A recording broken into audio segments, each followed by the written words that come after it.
This kind of loneliness is very different. It's not that you don't have people in your life, but it's that you don't have anyone in your inner world.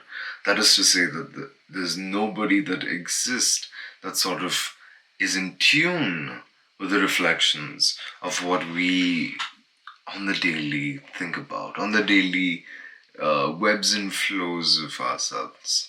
And I think this kind of loneliness can get sickening, especially in a place that's so completely foreign to you in some sense. Additionally, I think when we imagine our lives as international students, we've imagined a certain sort of exuberance. We've sort of imagined this life that would be filled with the most interesting of people, the most beautiful conversations, and an imaginary sort of friend group that you will have. But more or less, what happens is that when you come into a new land, your expectation to be automatically welcomed by everyone would not correspond with reality. What you will find is that you will have to create your own sense of self. Now, perhaps, perhaps it is true that we do not really exist until there is someone there to see us existing. We cannot properly speak until there is someone who can understand what we are saying in essence.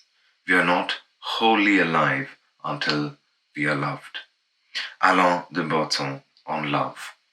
And I think this sort of speaks to the condition of what happens to us when you come here as an international student. There is nobody that really sees you exist. And because of that, you cease to feel like, you're sort of real here. And another thing that happens is that one would experience something called a personality jet lag. That's what I've decided to call it. That is to say that when you are here, you used to come with a certain story. You used to come with a certain history, and people knew you by that history. But now that you have come to this new place, you don't have that same history anymore. You don't have the same sort of facts and figures and sort of jest of who you were being carried on in people's minds. You're completely fresh. And in that case, what happens is this identity that you have cultivated, that you thought you were for so long, suddenly has no basis to exist because you're surrounded by people that have no clue how to use those references to sort of construct the idea of your entity, of your identity. And this sort of destabilization, French have a very nice word. I mean, France, anyway, as an international student, and they have a word called dépaysement, dépaysement, which means that, you're de-countryed. Like you feel the sense of this unfamiliarity in most milieus of daily interaction. It is also in terms of how do you just sort of converse and what do you converse about with your new international counterparts, your colleagues, your friends, whatever. What to do about this loneliness is to use it. To use this opportunity wherein that your identity suddenly has been unlocked and there is no one there to help define it for you. And what you have to do is sort of define it for yourself. That is to say that you have to go on your own individual adventure. I think life pushes us sometimes to points where we feel like we're alone because we have to act, we have to sort of get out there. And that is to say, not just get out there, go out, go make more friends, try to converse with people. I'm talking about a very subtle and very implicit process wherein that you sort of discard this cage of your old self that has trapped you. Because remember, loneliness is a feeling. You have to sort of get out of this identity to sort of be open for people to sort of see you, to interact with you.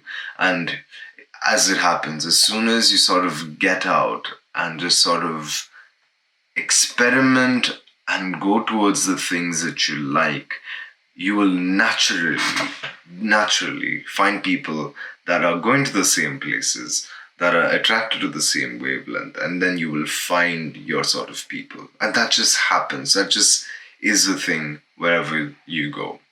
Another thing to do with your loneliness is to realize that, most of our troubles come because we cannot sit in a room for 30 minutes. This is a quote by Pascal.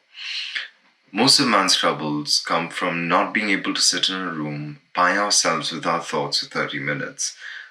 Use your loneliness here as sort of this experiment of intimacy, an experiment of getting to know yourself in a more intimate way, in a more silent way. It is not that you sit there and wallow in your suffering. It is that you sit there and sort of empathetically have this watchful eye over what you do and what you think. For the longest time before I came to France, I wanted to go on this Himalayan sort of 1 month sort of trip. I wanted to go and I wanted to work in a homestay, or I wanted to work in a cafe there, and just not have anyone that I know from daily life over there. And so I wanted to sort of access this gift of solitude, to sort of just get to know myself better, to sort of refresh myself from this environment which was Bangalore. I realized that that didn't happen, and that's happening here in France, wherein I am surrounded by people, but the world surrounds me. I am now just sort of this person that's watching the world happen around me. And I realize that this loneliness of mine is a sort of meditation, to look outward, to sort of look at how people are around you when you are not fully submerged in this environment. That will give you this strange sort of satisfaction, a sort of reflection within yourself, to not be so self-conscious. You'll be looking around, you'll be so involved with the world around you.